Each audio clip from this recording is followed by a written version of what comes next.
Happy New Year, Tom. Hope you had a nice time. Good day, Simon. How's things down under? How are you getting on? It's only 35 degrees. It's a bit disappointing today. Listen, Simon, I had a thought. You know how we want you to do some investigation over there and do some of the famous cases. I was Yeah. thinking your strength is undercover work, so I was thinking a bit participant observation. Why don't you? I don't know. I was thinking maybe adopt your tramp persona and carry out some street observations. Come back to us. The good thing about it, Simon, is you wouldn't have to change your clothes. You'd be fine. Is it taking you a week to think of that? I've got a pal who says I'm brave on the end of the phone. You're the same when I'm 9,000 miles away. And listen, it's first thing in the morning here, so be easy on me. Just Listen, in it's my bed. lovely. Well, I just want to say to you, it's lovely here. And actually, I looked at the weather forecast here, and the sun is shining in Glasgow. And 2 degrees. It's a balmy day. No, Tom, I think someone said you're balmy and you misheard them. That's what it was. Maybe that was it. Maybe that was it. I That think could two be. degrees is quite balmy in Glasgow, actually. It's not bad. I'm on the case here and I am undercover, but you don't have a tramp persona here. I wouldn't last 2 minutes as a tramp here. I've actually got to go up market here to fit in. That's going to be a challenge for you. If you want to do a case about walking football, then I'm in the right place, that's for sure. Good. Well, Keep, the deep dive team have done us a great job again this week. It's been very, very interesting stuff. yeah, Very they're getting interesting. better. They're getting better and better, Tom. Yeah, they are.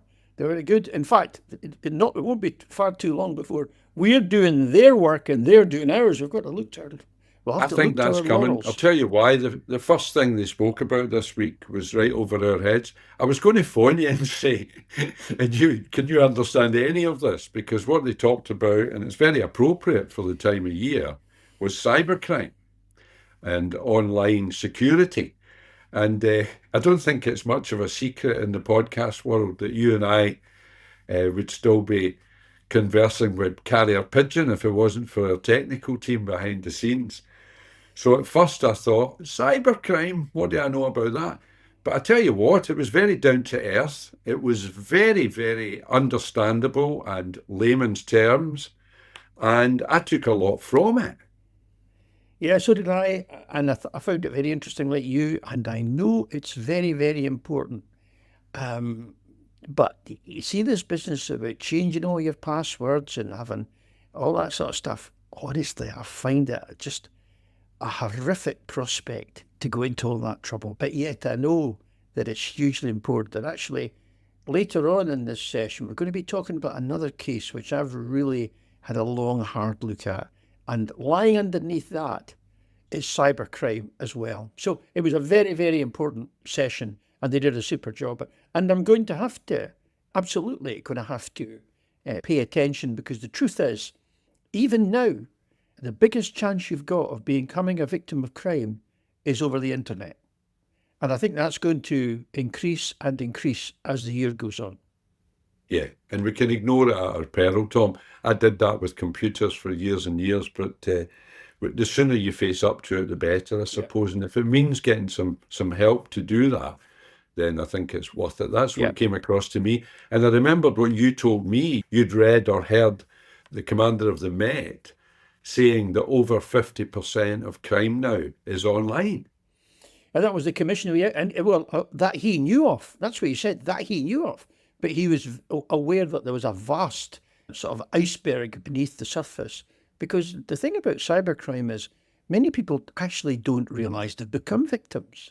Yeah. Now, if you don't know you've been a victim, that is a very, very difficult place to start. The other thing is to say that most of the perpetrators are hundreds, if not thousands of miles away, completely out of reach of your jurisdiction. So what you really have to do is you really have to go into defence and you have to protect yourself. That's the number one thing. And I thought that the advice that they were giving online was spot on. And I'm going to gird up my loins and I'm going to follow it. Me too. I've actually started, Tom, because before I came to Australia, I wanted to get bits and pieces like that sorted out. You know, your banking, your online banking, different cards and things like that you use, currency, all the rest of it. And I popped into my Bank of Scotland and went to the service desk rather than the teller and said to her, I'm going on holiday. She said, oh, great, come on over here. And they took me over to a wee cubicle. And what I learned, Tom, was that the banks are closing branches left, right, and centre. Everybody knows that. Mhm. And the Bank of Scotland, she told me, are planning to close another 15 at the start of the year. So they want us all online. That's what they want. They don't want us going in there anymore. But in order to facilitate that, they've put resources in place to help people like you and I, who like to see cash in our hand, who are not used to online stuff, don't trust it too much. She was very patient with me. She spent 20 minutes taking me through it. And I left there a lot happier that it was secure and I knew where everything was and how to utilise it. So that was an eye-opener to me, but we can't put the genie back in the bottle. It's as simple as that. No, that's right, mate. Well, I have online banking, but funnily enough, my local branch has just closed down as well.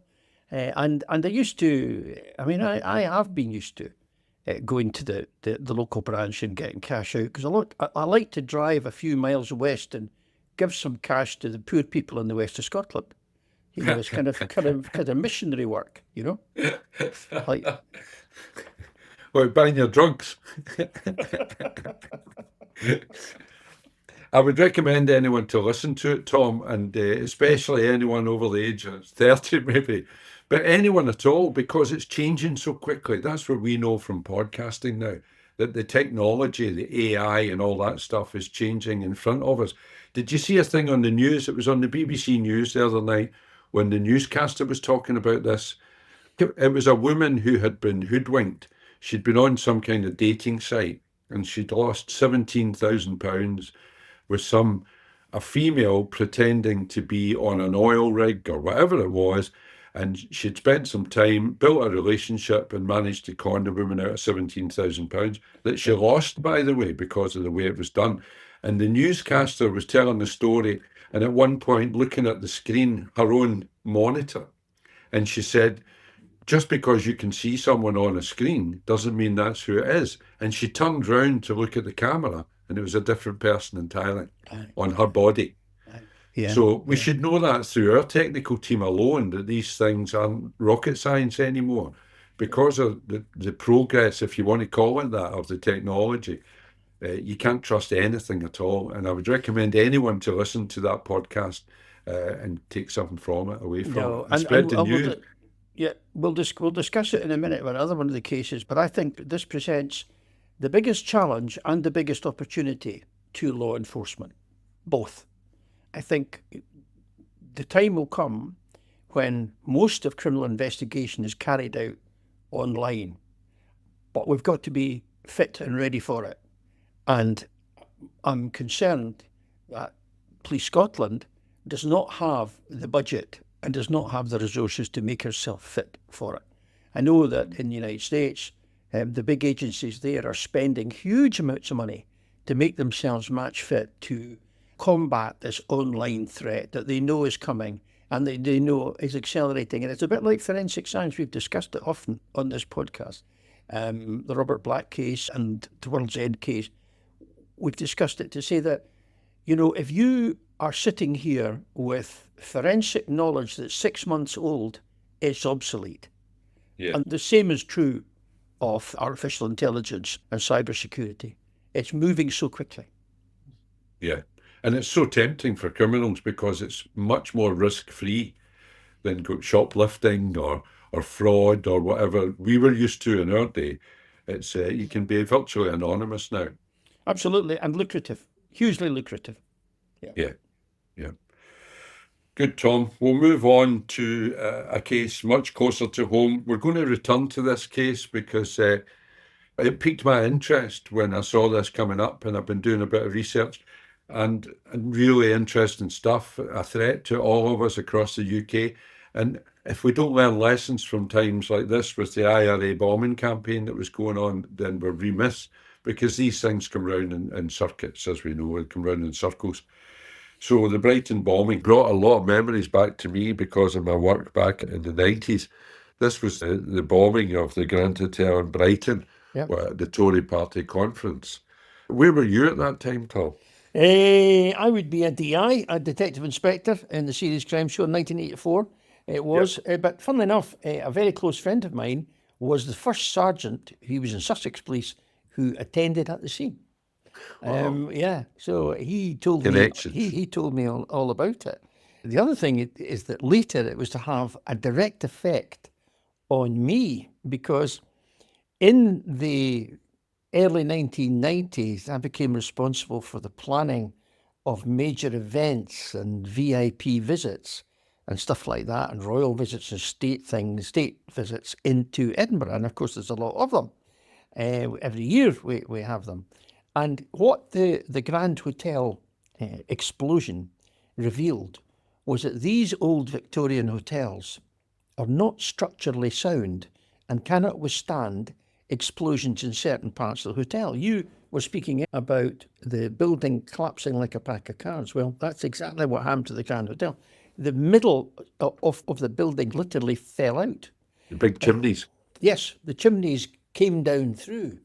And so what that, of course, made us do was look at the five-star hotels, the conference hotels we had in Edinburgh. And we only had one, Simon, one that was modern enough that did not have that structural fault.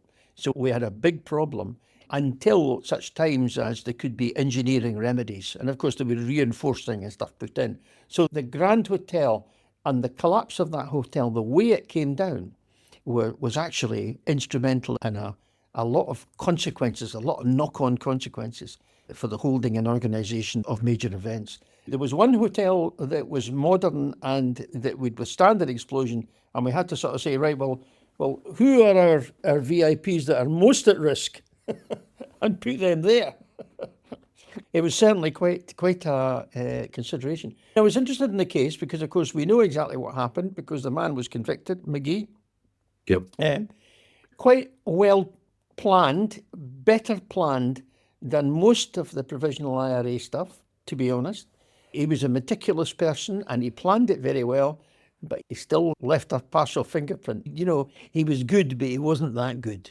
And of course, the other thing is that he also was the wrong choice for the provisional IRA to choose because he was obviously under surveillance. He was obviously well known as a character.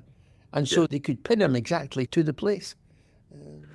It was back to the forensic again, Tom, as always. And I think we're going to cover this again because there was so much came out of the Brighton bombing, especially as far as the Troubles are concerned. Yeah. We're going to obviously come across the Troubles time and time again from our deep dive team. And there's a lot more to McGee's story prior to this as well. Instance that he was involved in, the murder of Mountbatten and all of that stuff, I'm sure we'll come back to as time goes on. The forensics were fascinating though, because I've not researched it this week, but I remember reading years ago about the job that they did with the rubble. I was talking about a 3-story small hotel, maybe 20-bedroom hotel. Here we had the Grand Central in Brighton, which had that whole section of it collapsed, that middle section of it was gone. And once the 5 deceased were removed, there was still, Mr. Tebbit was still trapped in there, of course. There was still people trapped, and the fire service that were there for days, dampening it and all sorts of things to try and rescue what they could. And then came the job of the forensic examination. Yeah. And every bit of rubble was brought out of there and put into sacks. And all of those sacks were stored. It was a fantastic logistical job that was taken on in order to sift through all of that. Because the cabinet where the registration cards had been stored had been in the explosion or had been damaged by all the rubble. And it was rescued and every card taken out and examined for fingerprints. And of course, he had signed himself into the hotel, I think it was 4 weeks prior to the murder. It was quite a time before, quite a time before. Yeah, because they had this long fuse now. They had invented this long fuse timer. And they found the card. He'd used a false name, but they found a card with the false name with the fingerprint on it that they could tie him into. And it was a fantastic piece of forensic examination of the locus. unsurpassed, I would suggest. Well, that's right. Well, funnily enough, you say that, but it reminded me very much of the approach they took to the Lockerbie crash as well, where tens of thousands of fragments were all brought together, and the aircraft was actually substantially rebuilt Yep. from the So tiny much so that fragments. some of it's going stateside next year for the latest part of the trial. That's right. For the court I case. think it's gone. I think it's been taken away. It was a fantastic job. But there was one thing I thought the deep dive team had the cabinet been killed, had Margaret Thatcher been killed, there would have been another prime minister, another Conservative prime minister pop up, and they would have probably been just as determined as Margaret Thatcher was. If their intention was to behead the cabinet and that would somehow defeat the government, I think that was fanciful. I don't think that would have happened. We have spoke about this on here before, Tom, where movements and organisations who are trying to change things, and I think you referenced the oil mob that are out there just now, that they sabotage paintings, works of art in art galleries. They disrupt major sporting events where millions of people have paid lots of money to go to them or to watch them. And you and I have agreed on here before that they don't do their cause the slightest bit of good at all. In fact, they probably harm it in public opinion. And I think that's what the truth was with the IRA. The more they did atrocities like Mountbatten that I've mentioned, and there's many others that we'll cover, the more public opinion was swayed behind the government. And Thatcher probably she got up in the morning, or didn't go to bed, I wouldn't imagine, but she got a shower and changed somewhere and went and gave her speech at the conference that morning. Was that defiance that the nation, they built a defiance into the whole nation, didn't they, especially down south? Well, that's right. Margaret Thatcher was very, very lucky in a couple of ways. She was lucky that Galtieri invaded the Falkland Islands and gave her the opportunity to show her mettle. And then she was also lucky at Brighton because, as you say, the winner of that, I mean, it was tragic that 5 people lost their lives, but the winner of that was Margaret Thatcher, because the people, whether you were a Tory or not, there was a woman who had been involved in this huge explosion. She's not away hiding in a hospital or anything else. She's up there, spitting in their eyes. Great number of people were impressed by her courage and her stoicism, and that won her a lot of friends. So you're right, it was entirely counterproductive. I think it was personal, Tom. We'll need to go into a wee bit more, but I'm quite sure it was because of decisions that when she came into power, it was her stance that she took, the unionist stance that she took with regard to prisoners and regard to all curfews, all sorts of things that were going on across the water. And it was personal. Yes. It was her they wanted to kill entirely. Yeah, I don't doubt it. But again, it's one of these things, did they consider what the consequences would be, either if they killed her or didn't kill her, for the wider political picture? What are they going to do? Is this going to make them cower and run away and hide? Unlikely. Very unlikely. More likely that it's going to make them even madder. I mean, it's a bit like the Hamas attacking the Israelis. What did they think was going to happen? Given the history of the Israeli military and the Israeli state and where they came from and the Holocaust and all that, what did they actually think was going to happen? I would love to have been at that planning meeting. Honestly, I would have loved to. I think they all had tin helmets on. Tom, the deep dive team, I don't know what they've been up to this week, but they mentioned with regards to this case that I had some information about it, the local information. And of course, that's true, but I don't know what they're doing digging into my past like that. But of course, the case was solved in Glasgow, really. That's as usual, as most big crimes are. And that was because McGee wasn't working in isolation. These guys never work in isolation.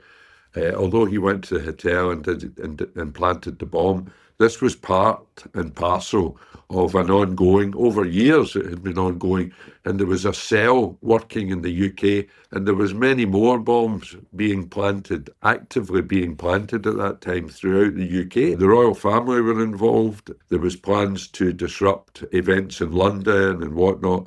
And that was all uncovered up here in Glasgow when we inadvertently raided a house in the south side of Glasgow. And the reason I knew about it, and I knew about it at the time, I actually phoned them up to find out about it at the time. It was a colleague of mine that I joined with, and he was at Tully Allen with me. He was first in the marathon, in the Tully Allen Marathon, and I was second, and that's how I remember him, because he overtook me in the last 20 yards or something. You'll probably know him. I'm not going to name him here because I've not spoke to him for a wee while, and we'll maybe get him on as a guest someday, and he can tell us the inside story about how he found the explosives, the stash of explosives here in Glasgow, and had to evacuate hundreds of houses in the south side when they found the explosives, and that uncovered this cell that we're working throughout the UK. Yeah, no, I didn't know about that story, and it's fascinating. Funnily enough, I've just finished writing a piece for a magazine about a triple murder, a shooting, which happened at an army base through here in Edinburgh in January 1985, and that for the first 12 hours, that was thought to be an IRA attack, because as you say, the provisional IRA were so active, but actually the story turned into something else. I've just been writing about that time, and I know exactly what the temperature was like at that time. The last thought on that was they were very active in using Scotland as base camp in a lot of ways. They had safe houses here, they had contacts here, and they never committed an atrocity that I'm aware of in Scotland. Tom, the Reith Lecture Part 2, a fascinating listen. And this is the one that I went to in Dundee, at the VA in Dundee, and you were invited to that night, but it was a bit late for you. It didn't start till 7:30, so that's a bit late for you, isn't it? Well, I don't like to be in places like Dundee after dark. That's the truth of the matter. I've learned. I mean, it's you're beyond the pale there, beyond the pale. But no, I was sorry. I actually had the cold, as I recall. But it was a very interesting thing because it goes into really technical issues about all the underlying issues, many of which we know. I mean, when we were young cops, you didn't have a chance to really explore these or care for them. A violent person was a violent person was a violent person. You dealt with them. You didn't have a chance to sit down and say, "Oh, and what was your childhood like?" And was your mum nice to you and whatnot. But I mean, the truth of the matter is that when you look at and we've discussed this before. We did a podcast on Peter Tobin. We've done a podcast on Robert Black, and of course we've done a podcast on Angus Sinclair, the World's End Killer. They all had only one thing in common, or they had a number of small. They didn't know each other. They were not connected, but they were all born into hard houses where violence was a currency, where you did not argue with someone, you hit them, or you were hit, and also where women were disrespected. Women were treated very much as, I would even say, second class citizens. And I think that was what they all came from, that very, very similar background. And of course, that's exactly what this lecture was talking about. The anomaly there, of course, is that there are thousands of people brought up in those circumstances. Millions of people, actually, across the globe brought up in poverty and brought up in those circumstances, especially back in the less enlightened days and before we had the laws that we have now to protect people, domestic abuse, etc., etc. The thing that came across, and I asked a question at the lecture, Tom. The BBC asked me if I would ask a question, and I did so. And it was based on Tully Allen, on my detective training course, I think my first detective training course, when we had a lecture from a forensic psychiatrist from Carstairs, from the State Hospital, came in and spoke to us. I think there was 22 of us on the course, and he gave us a lecture for an hour or an hour and a half, whatever. And you could sense in the room the mood changing the more he spoke, because he spoke about the same things that Professor Gwen Adhead spoke about at Reith Lecture. He was talking about the reasons why people become evil, why they become violent, why they do the horrific things that they can do.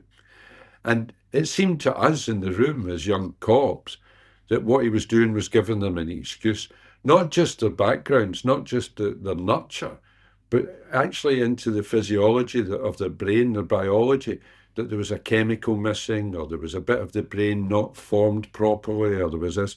And by the end of it, we were all irate, because what he was doing was excusing every sort of behaviour that you could ever see and saying there's a reason for this that's out with the control of the individual.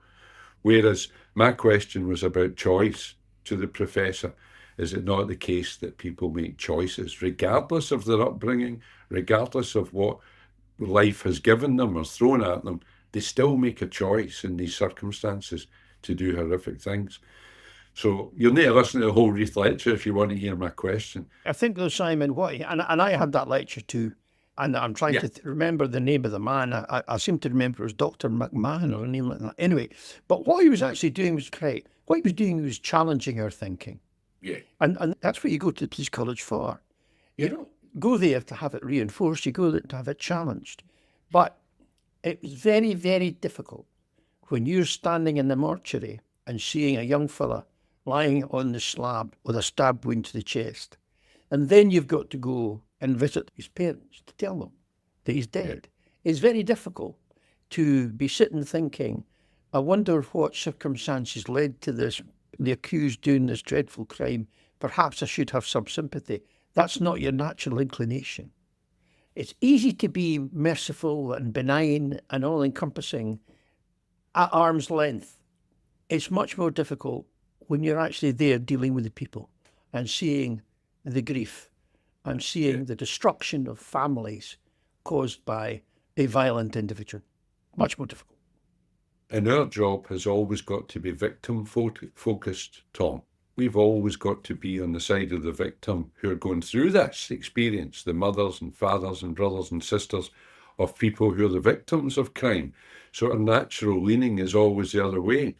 What was interesting at this Reith lecture was that she spoke about more of a public health approach. And that's great. But we've spoken about this before, that the police can't be everything to everyone. And our part of it is to catch these people. Our part of it is to prevent it and catch them, and then pass them on to an agency that can do whatever it wants thereafter to dissect it, find out why it went on, and maybe rehabilitate someone. But that's not our job.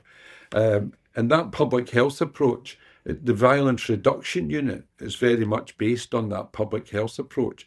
But it's done together with lots of other agencies. The police couldn't do that on their own. They set the tone of it, and they came up with the idea, as you know, but it was done in partnership and still is working in partnership with lots of other organisations. And it's the same with lots of issues out there, if you want. The decisions have to be made about how we deal with people, including the drugs market, I would say. But that public health approach needs to come from elsewhere than the police, largely. I have to say all credit to Strathclyde Police for carrying that forward. Now, that's not a phrase you hear me say very often, Simon. all credit. All credit to Strathclyde Police, but I mean it. And Willie Ray, the Chief Constable at the time, who I knew very well, he had the faith and the confidence to say, yeah, go ahead and do it. Go ahead and do it. And he put his money where his mouth was. And he took the partners along. And it has been a huge success. And all credit to it. But as you say, you need to have momentum. And it needs to carry on. And you need other people to buy into it. And you need to change social conditions and education and health and upbringing way, way, way upstream to have any kind of effect. On that same night at the Reith lecture, Tom, with questions from the audience, there was quite a few questions, and one of them was very poignant, and it changed the tone of the whole evening, because what she was looking for was for people to discuss evil, this term evil.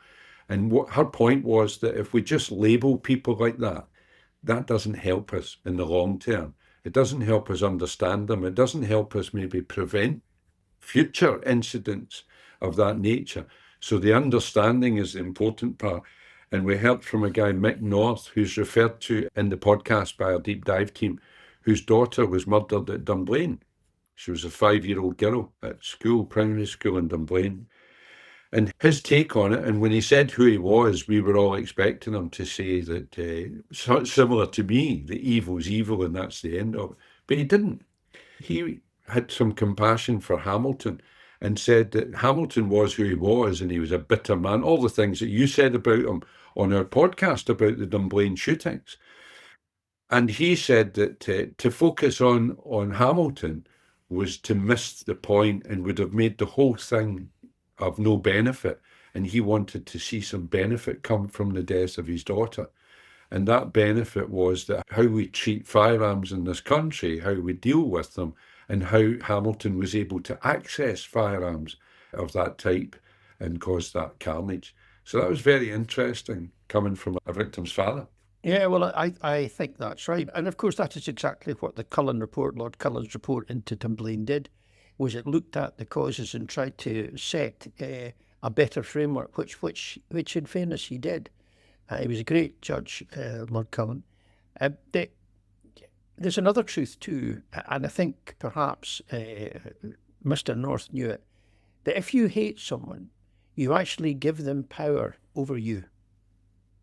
That sounds like some sort of ancient Chinese proverb, but when you think about it, it's right. I mean, I've seen people who have all-consuming hatred for someone who has slighted them in the past, or an ex-partner or whatever. And actually all you're doing is you're sacrificing yourself to that person who probably doesn't even know you exist or couldn't care less. Yeah. And you get people who get stuck there and they never move on from it. Their whole life becomes, any prospect of their new family or whatever, it all dies because they're so stuck in a moment that is blown up in their mind out of proportion. Tom, just to finish up with the Reith lecture then, I would recommend anyone listen to it because it covers a lot of the subjects that we've covered on here over the last year or so, and we'll cover in future as well. We'll probably come back to it, but there's 2 more Reith lectures still to come. The 8th of January and 15th of January. We're doing all 4.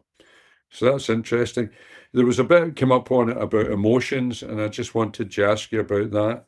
It's probably Edinburgh things. They looked more Edinburgh to me than they did recognisable in the west of Scotland. The 7 deadly sins. I thought you'd be familiar with them through there. Pride, gluttony, greed, envy. The east and west have always got a bit of that going on. Lust, sloth, and anger. These are our driving emotions. Did you know that? Yeah, that's right. Well, I mean, that's right back to Old Testament times, isn't it? But it hasn't changed. And I want to say right here now, on air, on record, that I only suffer from 6 of these. But I'm not telling you what 6. Well, there's some saving grace there then, if there's one that you don't suffer from. That's true. I think there is. I think there's room for improvement, which I hope to do this new year in 2025. Well, there's your resolution in there, isn't it, when you listen to the 7 deadly sins? Well, I have to tell you, Simon, that has been my resolution for the last 30 years that I can recall. So, yeah. Anyway, let's have a quick break and hear from our advertisers. Tom, this next case is the French case, a complete change of pace here. And it's quite a recent case as well, as you know. I'm not sure what stage we're at of appeal or whatnot, but this was the Giselle Pellicot case in France. And our deep dive team thought that you had a particular interest in this. Have you been chatting to them about it? Yeah, the deep dive team are right. I've been fascinated by this case because, you know, you and I have been a long, long time in law enforcement. And there's not much we haven't seen or come across. But this one was completely different. I could not understand what would stimulate all these men to come forward and have sex with a woman who was unconscious. I mean, that's basically what it was. And it's only when I've looked at it in depth, I've actually come to a slightly different conclusion, and I'll talk about that in a minute. But first thing, two things. There's 2 pieces of outstanding work here. One is Pellicot, the accused, was actually arrested first for upskirting, for a minor indecency of putting his mobile phone on a stick underneath the skirt of some woman. Now, the police could have dealt with that. They could have fined him. They should have treated it as a very minor offence. But instead of that, they actually dug deep and carried out an extensive background check. They seized his computer. They clearly had suspicions that there was more to him than met the eye, and only by doing that did they uncover this whole morass of the most serious offending. So, top marks to the French police and the first officers in the scene.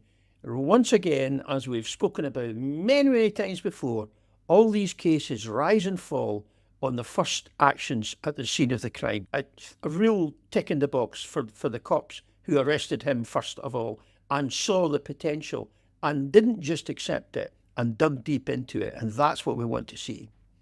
Secondly, you've got to say, what an act of courage by Giselle Pellicot herself.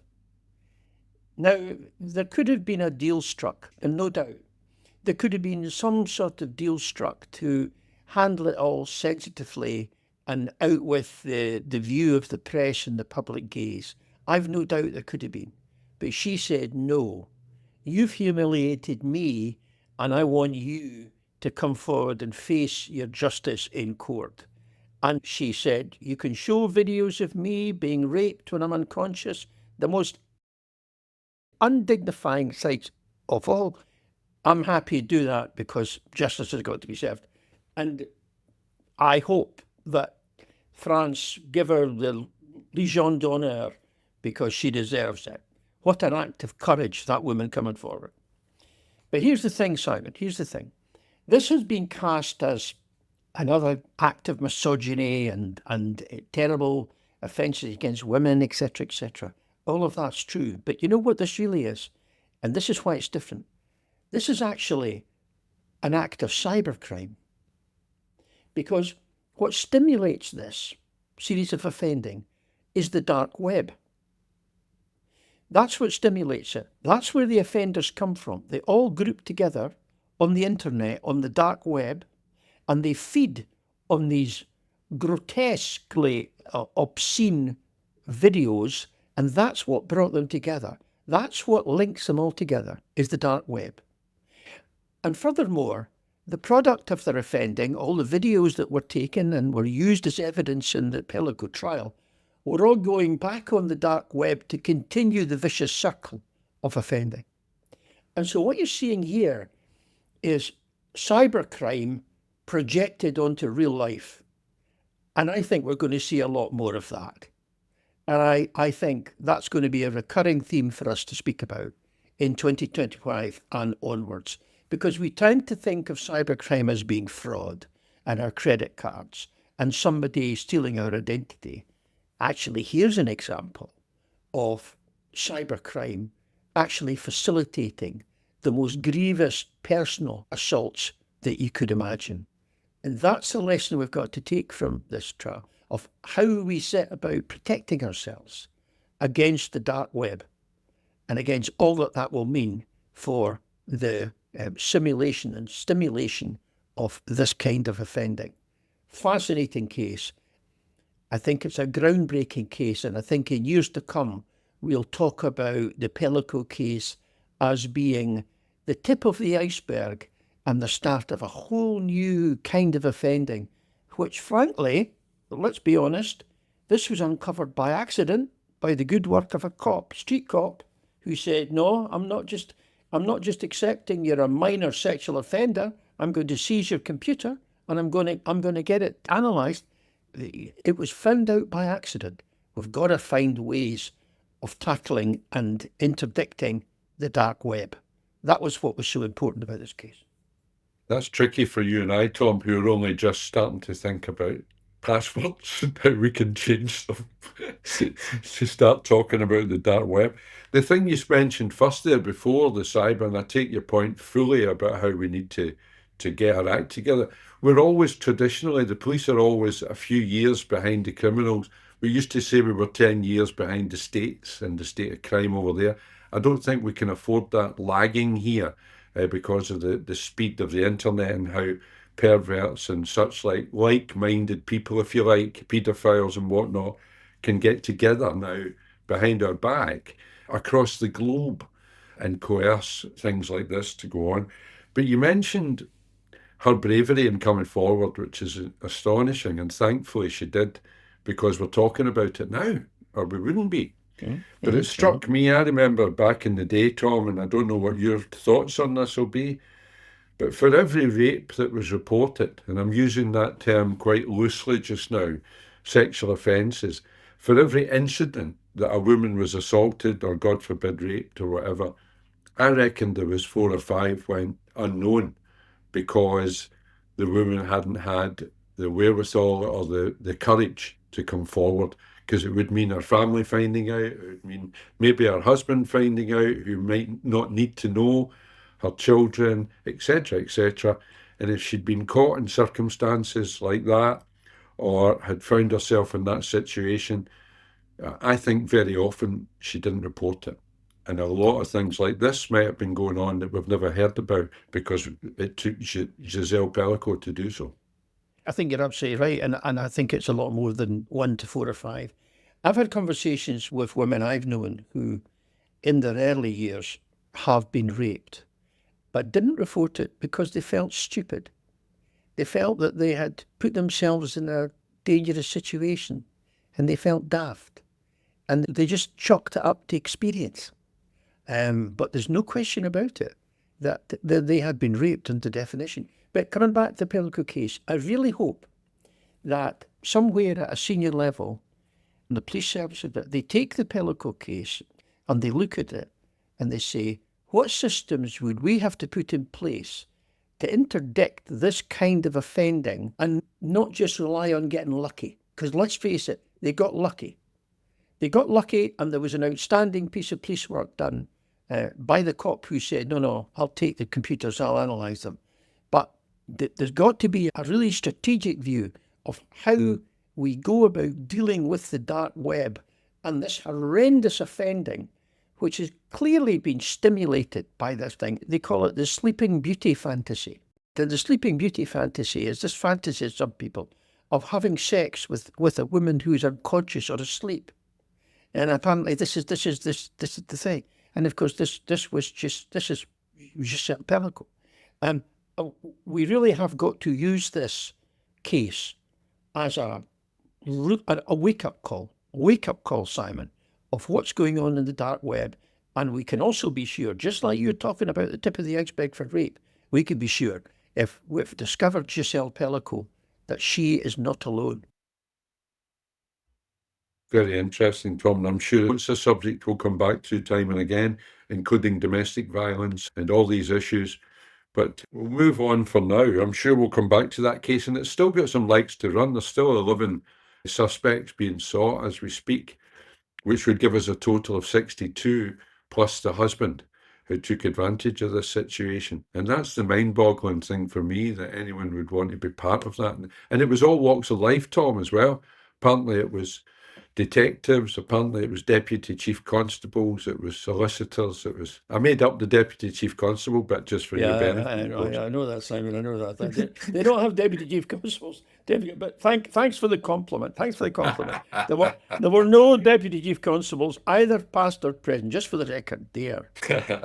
There were, however, a couple of police officers, and what's interesting is that Pellicot, the accused, is now quite properly being looked at for some unsolved homicide and serious sexual assaults in his previous life. Because a person like that, with that level of offending, you've got to say, as we used to say with people, caught for housebreaking, the first time, you don't get caught the first time.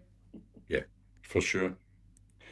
And goodness knows what he's been doing to build up to this. And obviously with the skills to surf that web, he's in contact with these other guys who are doing similar things. There'll be a lot more to come out of that, I would imagine. Yeah. He's an old guy. He's in his 70s now, isn't he?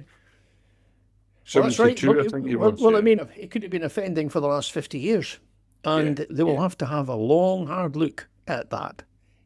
But more importantly, they've got to ask themselves the question, what else could we do? And I think it's a matter for our national organisation, GCHQ, our signals intercept. I think it goes that high. We've got to find a way of dealing with it, because the new media, artificial intelligence and the dark web will either be our masters or our servants. If we don't cope with it, and if we don't develop strategies, then it will overwhelm us. It'll be like heroin was for us for our generation, changed everything. Changed everything. Well, this will change everything again if we're not careful. Tom, the next case that they looked at this week was John William Cooper, a Welsh serial killer known as the Bullseye killer. Was Bullseye one of your watches? Did you like Bullseye? No, I played darts occasionally, usually not using a dartboard. I used undercover cops who would, that was a joke, Simon. Listen, Yeah, I'm only saying this because you're in Australia. But you're wrong way away. Well, I know you would have plenty of targets being the deputy chief. I'll tell you what, I sometimes felt I had a dartboard pinned to me, but anyway, that's another story.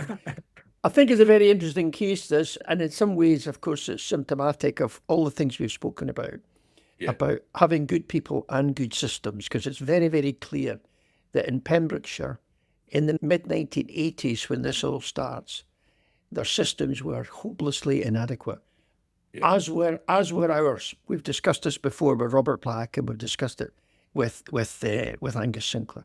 They're dealing with the old card index systems, but the great thing, and top marks to them, is they kept the forensic productions in a manner and in a way which all these years later they could give up their evidence.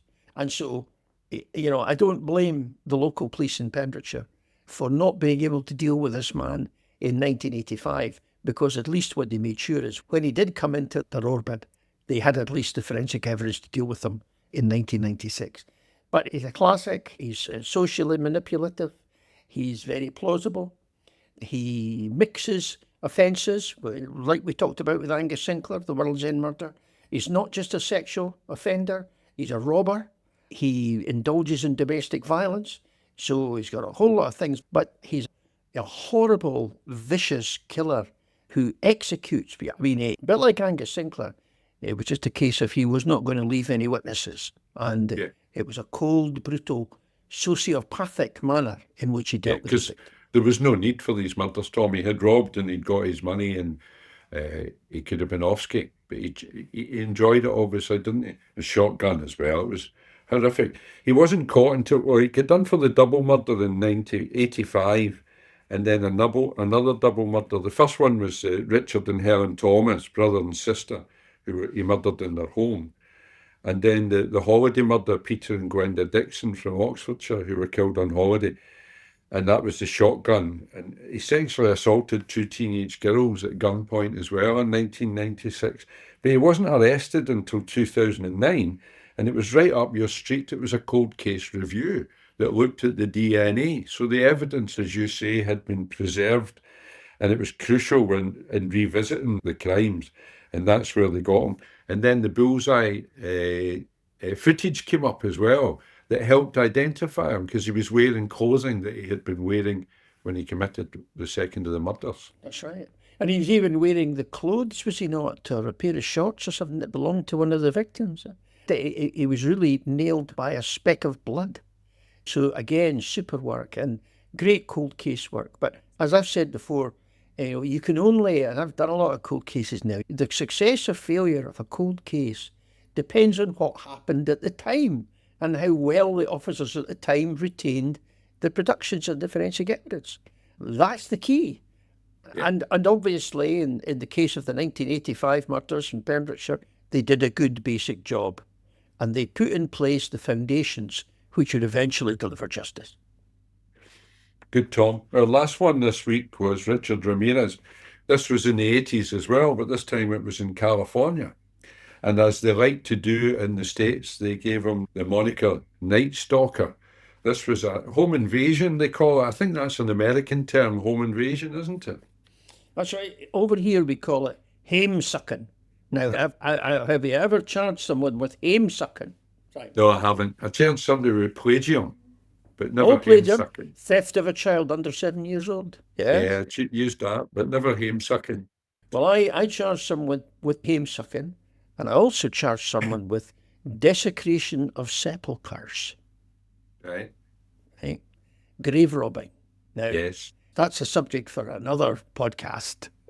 For sure. For sure. I want to know what you were doing hanging about the cemetery. That's what I want to know. It was completely legit. Ramirez is a great example. I don't know if I mentioned, but I actually worked in America. I worked with the FBI. I don't know if I said that to you before, but I did. But one of the problems, sorry, you're choking on something.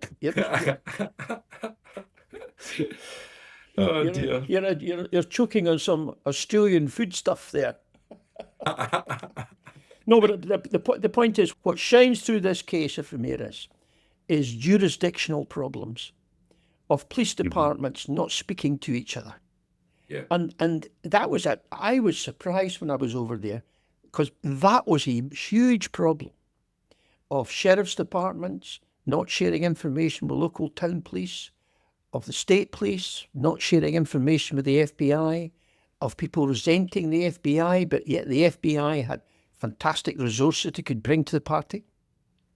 And what you see is Ramirez, as it were, slithering his way through all that. And it was only when a task force was formed, and a task force is kind of like our joint inquiries, that's what a task force would be, except that there's 5 or 6 elements to most task forces because of all the different police systems there are.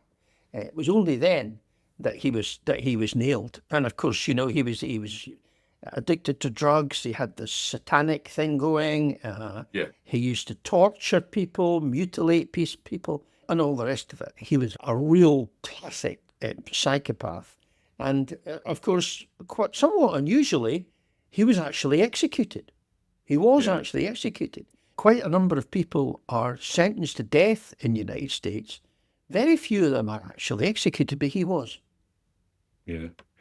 That's very interesting, Tom. You're talking about the geographic boundaries, which are much more apparent and real in the States than they are here, of course, with all the different police forces, private forces, jurisdictions and whatnot.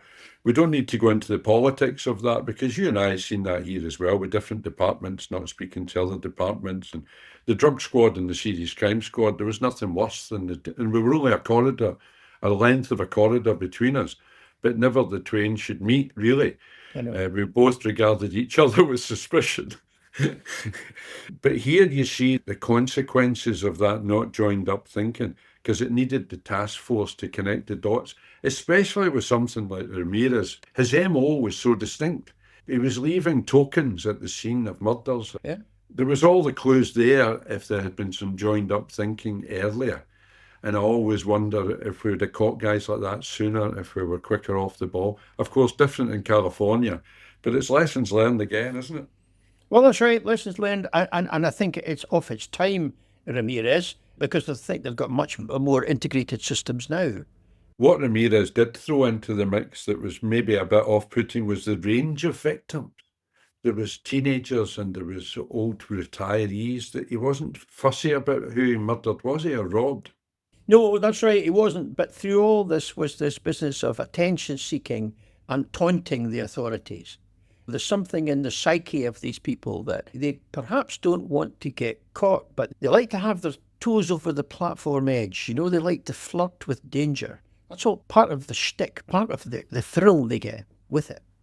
That's quite a good expression, Tom, the toes over the platform edge. I've not heard that one before. Yeah, but you know what I mean? Yeah, I do. I know exactly what you mean, yeah. Yeah. I'd never do that if I was on the platform with you, that's for sure. That would be wise. That would be wise. Tom, that's great for this week. For this year, a good start to the year with some great cases there, especially in cybercrime. I want people to listen to that and take something from it, because we're all going to have to, unfortunately, catch up and move with the times. I should mention our live show, which is now only 3 months away, in the Mitchell Library in Glasgow. And it's now up and live on Eventbrite. And there's quite a limited room in there. I think we can only get about 80 in that room. So I would advise anyone that's wanting to go to get their seat reserved as soon as possible. It's free, of course, being at Glasgow Life Library. And it's crimetimeinc.live on Eventbrite. It's also on the Glasgow Life website under Mitchell Library. And it'll be all over our media this week.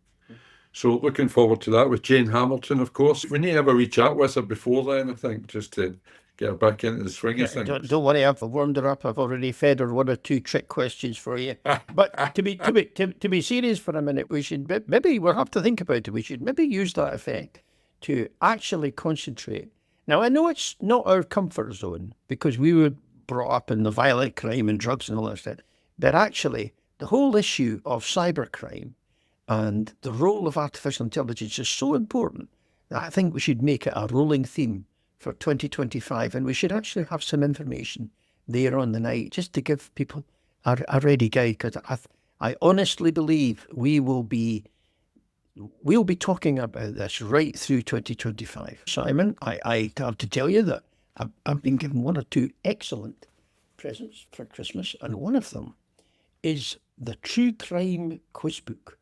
Oh, God. Yes, the True Crime Quiz Book. And I've decided I'm going to test you. Now, I know you're going to say you're jet lagged, you're just in Australia, and etc., but I'm going to test you. I think we should test our audience. Would that not be better? Well, we can test our audience too. I'll tell you what, we also got to test. We've also got to test that smart aleck Chris Burt, because I mean, you know, it's you and I are live on air here, and he just sits at the back and twiddles the knobs and criticises. So I think we should draw him out.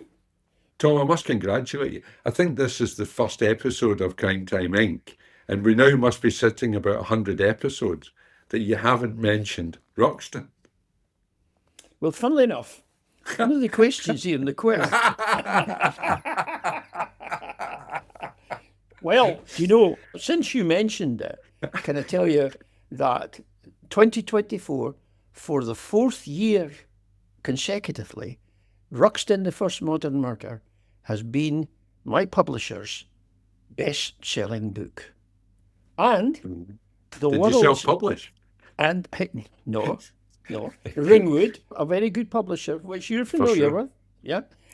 And furthermore, The World's End Murders, The Inside Story, my new book for 2024, which was only published in September, is flying at number 3 in the bestsellers. So I've got number 1 and number 3. So congratulations, Tom. when the check comes through, I'll be in the money, but tragically, you'll still be in Australia, so it'll not make any difference to you. So, excuse me, I'm just ticking off those things on the 7 deadly sins. That's definitely pride, gluttony, greed. No. You can't say gluttony.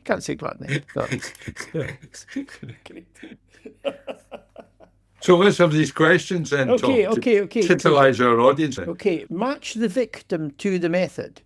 Okay. Pair these victims of assassination with the instruments used by their killer. Okay. Julius Caesar. Okay, a dagger. Leon Trotsky. Poison. No, he was killed by an ice pick. All right. Alexander Licavento.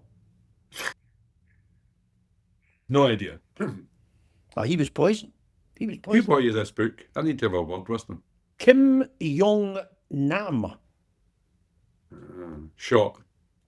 No, he was the guy that was attacked. Did you remember he was attacked in the airport and his face smeared with a nerve injury? Yeah. That's his name. I'll see if I've got anybody here. Georgy Markov. Don't know. He was another one, Polonium-210. He was a Russian dissident. These are difficult questions, Simon. You're going to have to up your game, sir. It's for sure. I bet that's not the first time you've been told that. All right, here's one you'll get. The Al in Al Capone is short for... Alfonso. Well done. Well done, Simon. I'll tell you what, let's leave this episode on a victory for you, because it's nice to leave you just in a little bit uptick. That's nice of you, Tom. That's nice. After slagging me for an hour. I think you'll find it's been an hour and 15 minutes. Wow. I'm on holiday. I'm claiming this. I don't care what you say. I'm claiming these expenses. Do you know what my hourly rate is? For podcasting. You're not on holiday. You can forget that. Your annual leave slip was declined. Listen, I can hear the chink of glasses. I think the bar's just about to open round the pool, so I'm going to swim across and get a cold one. And we'll speak again next week. Thank you for getting out of your bed early. Thank you for joining us, and keep at it. No problem, Tom. Speak soon. Bye bye. All the best.